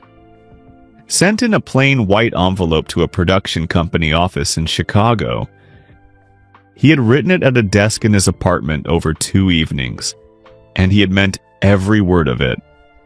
The part about systems, the part about frameworks built without certain people in mind, the part about the hallway, and standing in this ballroom 20 years later, surrounded by the living proof that a hallway could become something, he still meant every word. He watched Priya finish her speech. He watched 300 people stand up. He stayed where he was. He watched her come off the stage and move through the crowd with the easy patience of someone who has learned that the slow work of person-by-person connection is where the real building happens. He watched for 20 minutes. He did not move. Then a large man in a navy blazer appeared at the edge of the crowd and touched Priya's shoulder, and she turned. And something passed between them that, even from across a ballroom, he could read clearly.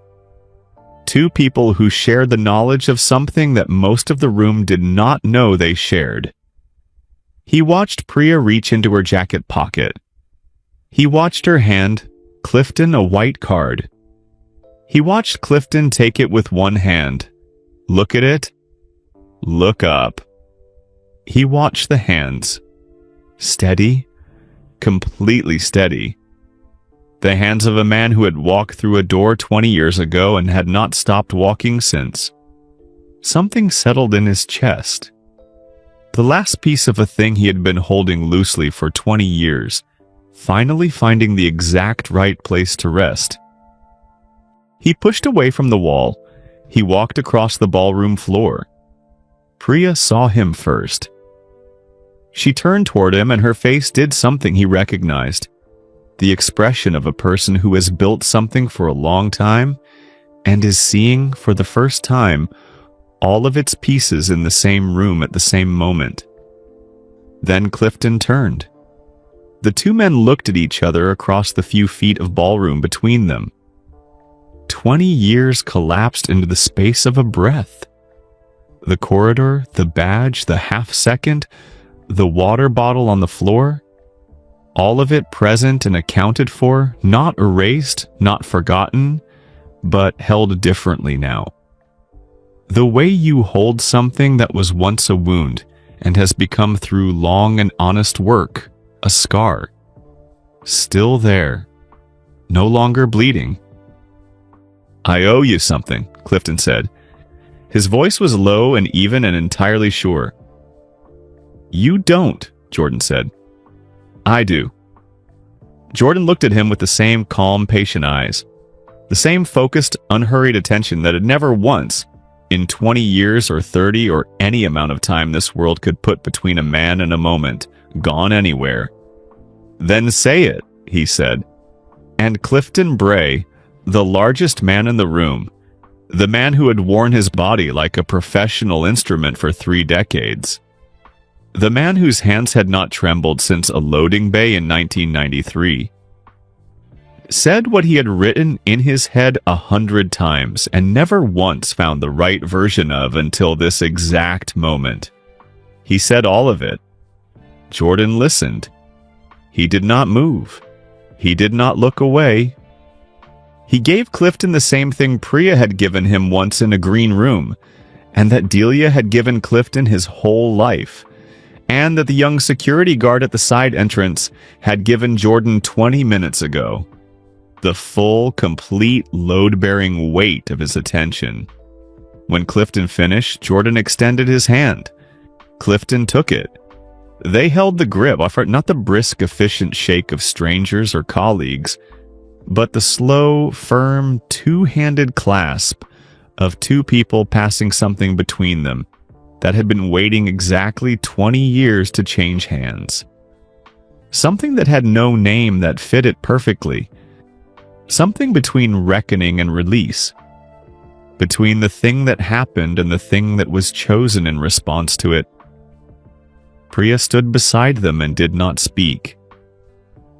She thought of her mother at a kitchen table in Indianapolis, turning the pages of a third-grade English workbook slowly and carefully and without giving up, building something from nothing, refusing to believe the world only had room for what it already contained. She thought of hallways, of all the things that could be built in the space between a mistake and the moment a person decides to be better than the mistake. She thought, this is what it looks like. This is exactly what it looks like when the work is real. There is one more person in this story who has not yet had her full moment. You have met her. She was there at the very beginning. In the doorway, stage clothes still on, reading a corridor in one flat second, the way only someone who has spent 20 years navigating rooms that could turn on her in an instant knows how to do. She saw the water bottle on the floor. She saw Clifton's face doing the thing it had never done before. She saw Jordan straighten himself off the wall with the careful, composed patience of a man who had already decided something. She said 4 words. Are you hurt? Then she said 2 more. Clear the corridor. And then she had moved on, because that was what her life required. Tours do not wait for the weight of a moment to settle. The next city is already prepped. The next show is already sold. The machine keeps moving and you keep moving inside it, and you carry the things that happened in the corridors of other cities in the deep underneath layer of yourself. In the place where the things that actually shaped you live quietly alongside everything else. She had thought about that hallway. Not every day. Not with the consuming weight it had carried for Clifton through his years of loading bays and rebuilt mornings, or the precise centrality it had held for Priya as the foundation of everything she went on to build. She was not the person at the center of that night. She had been the witness, the woman in the doorway, the one who read the room and cleared it, and then sat in a small, quiet space and listened to a man say the truest thing that got said all evening. But witness things live in you. They settle into the underneath layer, and they stay. And every so often, in the back of a car moving through a city at midnight, in the quiet between one thing ending and the next beginning, they surface. Not with drama, not with pain, just as a presence. A reminder that you saw something real once, and that the seeing changed the shape of something inside you, even if you could not name the exact shape of what changed. In 2005, she had done something quietly.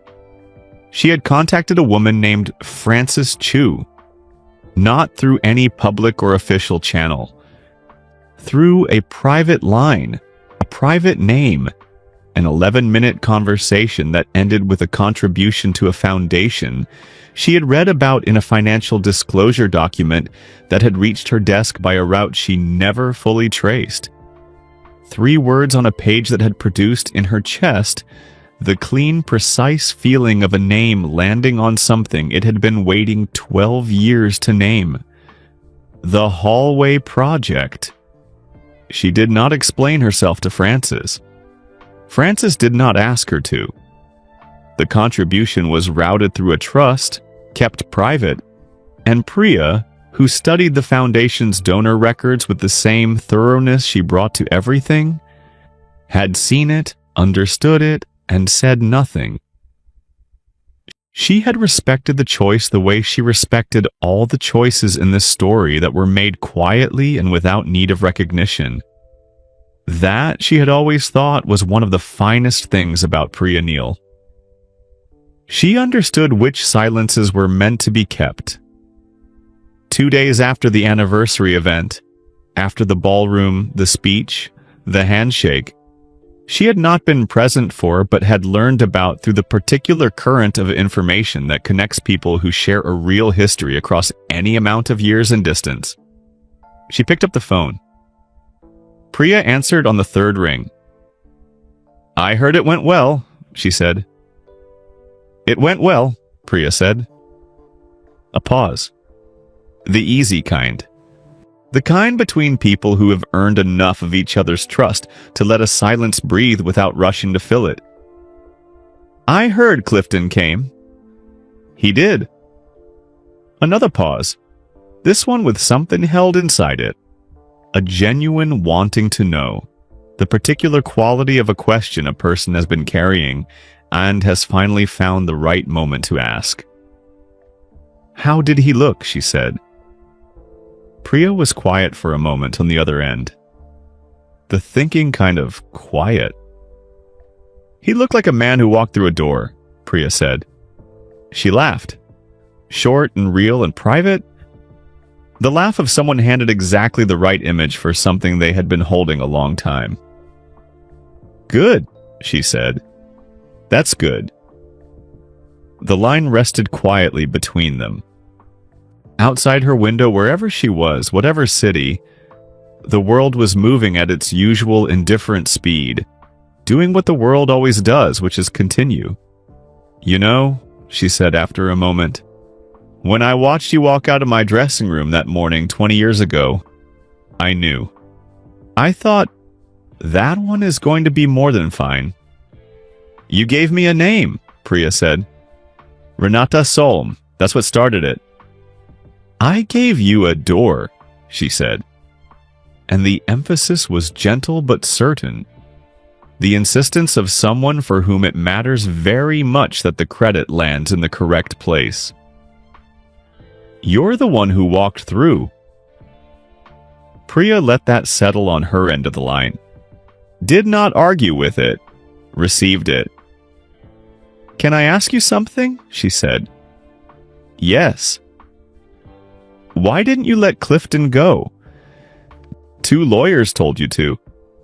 "It would have been the cleaner path. Why didn't you take it?" The pause that followed was the longest of the call. Not uncomfortable. The considered pause of someone sorting through several true answers to locate the one that is most true. "Because he was scared," she said at last.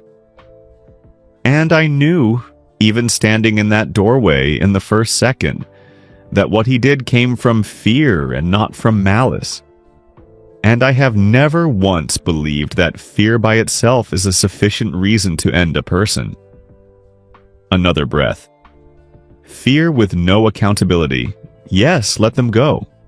Fear with no willingness to examine what they did and why. Yes. But fear followed by real consequences, followed by genuine honesty, followed by the long, hard work of becoming better than the moment that broke you. A pause. That is not a firing offense. That is what it looks like to be a human being who made a serious mistake and decided to do something real with it. Priya was very quiet. "Also," she said, and her voice had shifted now, lighter, carrying the warmth of something long held and finally offered to exactly the right person at exactly the right time. He came to my dressing room the next morning. Before I had said a word to him, before the lawyers called, before any meeting was scheduled, he knocked at my door and he came in and he stood in the center of the room and he apologized. For the incident, Priya asked carefully. No. The word was clean and precise. That is what made it a real apology. He did not use the language of security breaches or protocol failures or liability. He did not apologize to my lawyers through my face. He apologized for failing to see a person clearly. She paused again. Those were his exact words. I remember them because I have been apologized to a great many times in my life, and those were the only 4 words that ever landed in the right place. Priya thought about a man in a navy blazer standing in a loading bay at midnight with his hands folded between his knees, staring at the floor, looking for the place where the moment could have gone differently. She thought about what it took to get up from that chair and walk through every door that followed. I've never told anyone that, she said quietly. I know, Priya said. Thank you for telling me now. They stayed on the line together without speaking for a moment. 2 women connected across 20 years in one corridor, and one night that had asked real things of both of them and had, in the asking, built something that 300 people had gathered in a Chicago ballroom to be part of on a Thursday in October. Take care of yourself, she said. You too, Priya said. The call ended. Priya set the phone down on her desk. Through the window, the city was doing what it always did, moving in every direction, building things, going forward without stopping, without looking back, the way cities do. She sat for a long time looking at it. She thought it started with a push. 1/2 second. One incomplete assumption built into a system that should have known better. 1 water bottle spinning across a concrete floor in an empty corridor that smelled of sweat and roses. And look, she thought, looking out at the city, at all of it. Look at what the push became. All right, you have been patient. You have followed 5 people through 20 years in one hallway and all the rooms and corridors and loading bays and dressing rooms and ballrooms that connected them. You have felt what each of them felt. You have sat with what each of them chose. You have earned the secret. Here it is.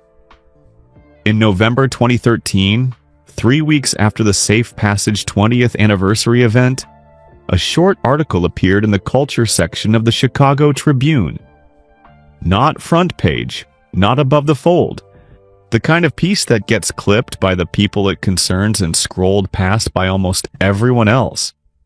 480 words sitting quietly in the middle of a newspaper on a Tuesday morning, waiting for the specific reader it was always going to matter most to. The headline read, "Longtime basketball star quietly funds security reform nonprofit for over a decade." The article identified the anonymous donor of the Hallway Project as Michael Jordan. It described the foundation's mission. It described Safe Passage. It noted in the 4th paragraph that the organization had been founded by a woman who had worked as a production runner on a major 1993 concert tour. It did not name which tour, but in the 6th paragraph it said this: the foundation had been established following an incident at a major entertainment venue in Chicago, in which Jordan was involved in a physical altercation with a member of a performer's security team. 480 words. Shared a modest number of times on the early internet of November 2013. Forgotten by most people before the week was out. It was read in a quiet apartment on the Upper West Side of Manhattan by a man named Devlin Oaks, Devlin was 70 years old.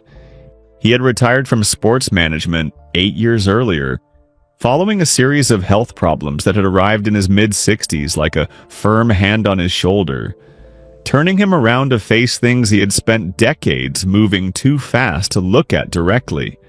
He had told his daughter when she asked how he was doing after the diagnosis that the whole experience had given him a long and useful interest in things that actually matter.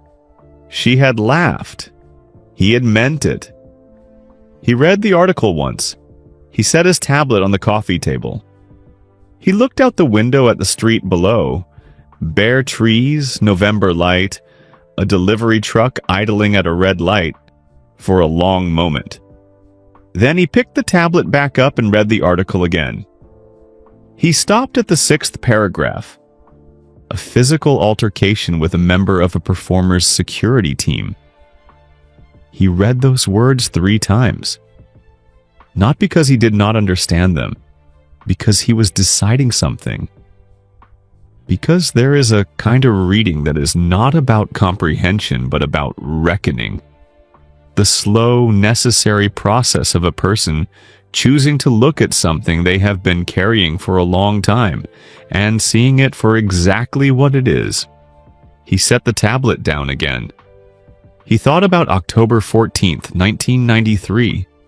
He thought about the phone call he had made to Jordan's management team to arrange the backstage visit. The favor he had called in, the badge he had personally requested from production management, the corridor he had walked twice during that tour and knew well. The East Corridor, the restricted one, the one that connected the main backstage area to the private green rooms, and that smelled, if you were paying attention, of sweat and roses. He thought about the fact that on the night of October 14th, he had been supposed to walk Jordan back there himself. He had arranged it that way deliberately. Not because Jordan needed an escort. Jordan was perfectly capable of moving through any space on Earth.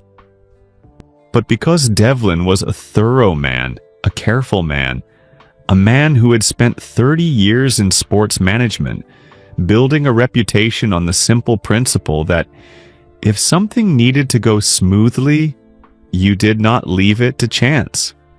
You showed up yourself. He had planned to be there. And then, at 7:45, a phone had rung. A client. A contract dispute that had been simmering for 2 weeks and had chosen that exact hour on that exact night to boil over. The kind of crisis that if you walked away from it for 40 minutes would cost someone a great deal of money and cost Devlin a great deal of trust. He had made a decision. He had found Jordan before the show ended and had said, "I'm going to be a few minutes late. Go on back. You've got the badge. You're confirmed. I'll meet you there." 3 sentences. 60 seconds. A choice that had seemed, in the moment it was made, like the minor adjustment of a minor logistical detail. He had not met him there. He had handled the contract dispute in a side corridor for 40 minutes, and by the time he reached the backstage area, the corridor had been cleared, and Jordan was already in the green room. He had found Jordan leaving, composed, water bottle in hand, unhurt, and had said, "I'm sorry I was late. How did it go?" And Jordan had looked at him with those calm, patient eyes and said, "We'll talk about it later." They had talked about it later. Jordan had described the corridor with the same measured, unhurried clarity he brought to everything. Devlin had listened. At the end he had said, "Should I do something?" And Jordan had said 4 words that Devlin had carried for 20 years in the way you carry a sentence that was kind to you when it didn't have to be. "I'll handle it." And Jordan had. Every bit of it. The letter, the foundation, $4 million over 11 years. The kind of patient, substantial, quietly executed work that does not need a headline and does not ask for one. But Devlin had spent 20 years knowing one thing that nobody else in the story knew. Not Priya, not Clifton, not Owen or Terrence or Delia in Tennessee, not Madonna. He was the reason Jordan had walked down the corridor alone. No escort, no call ahead to Clifton. Hey, big guy coming, gold badge, cleared and confirmed, you know him? Nothing.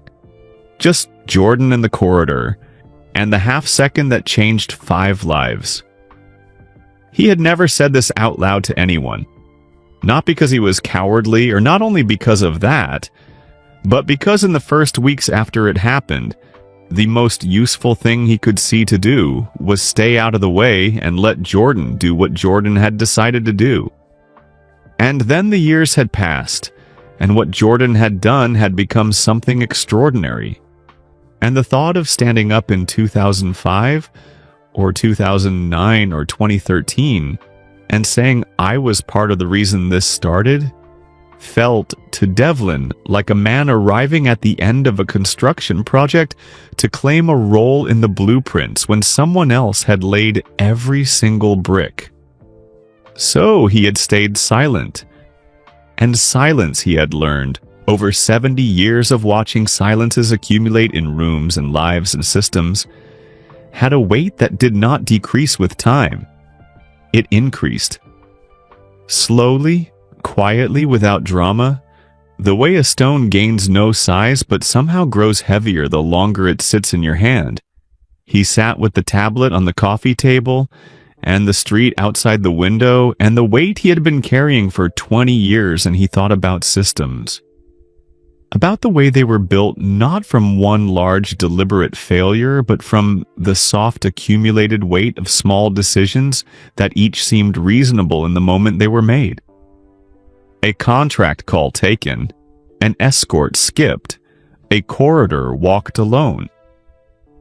No one of those things was the story. All of them together were.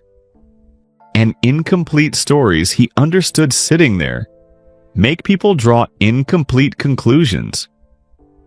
People look at a push in a hallway and they see one man's mistake.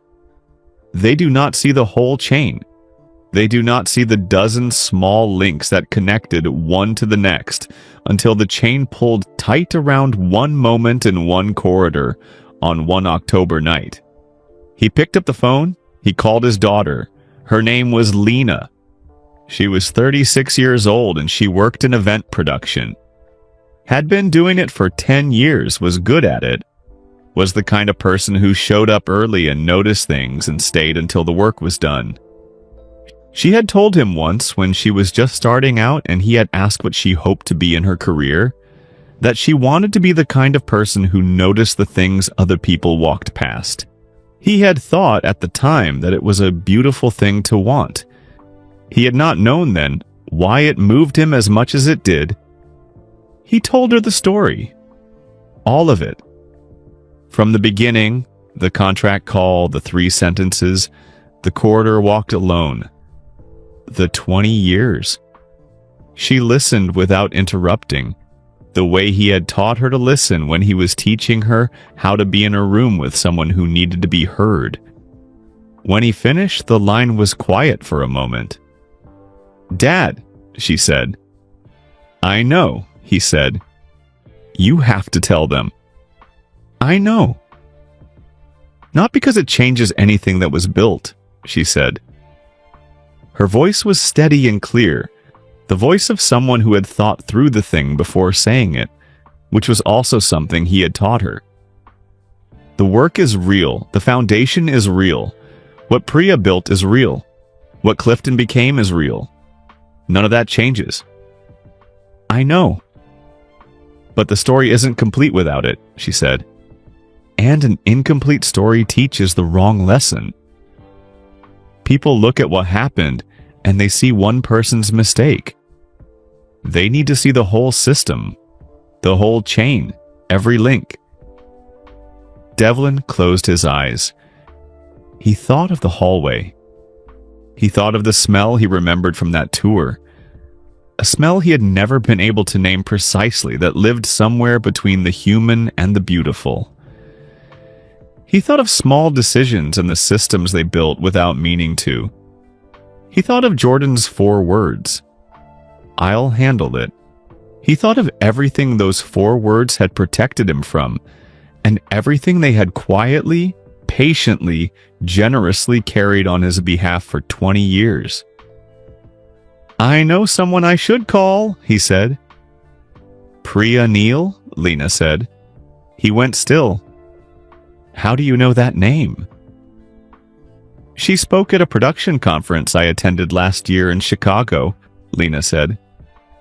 She talked about systems and hallways and what it costs when the people designing them don't think about everyone the systems will touch. A pause. She's extraordinary, Dad. He sat with that for a moment. The world was a smaller place than you thought it was. Or maybe it was exactly the size it had always been. And the people inside it were just more connected than any of them had understood until you stepped back far enough to see the whole shape. Yes, Devlin said. Priya Neal. He found her number through the Safe Passage website. The number was listed there, plain and accessible, because she was the kind of person who made herself findable. He called it. It rang twice. She picked up. Ms. Neal, he said. His voice was steady. He had made his decision, and decisions, once made completely, steadied a person. My name is Devlin Oaks. I was Michael Jordan's agent in 1993. And I think, for the sake of the work you are doing, and for the sake of the story being complete, you need to hear something that I should have said a very long time ago. There was a pause on the line. Not a long one. Not the pause of someone unprepared.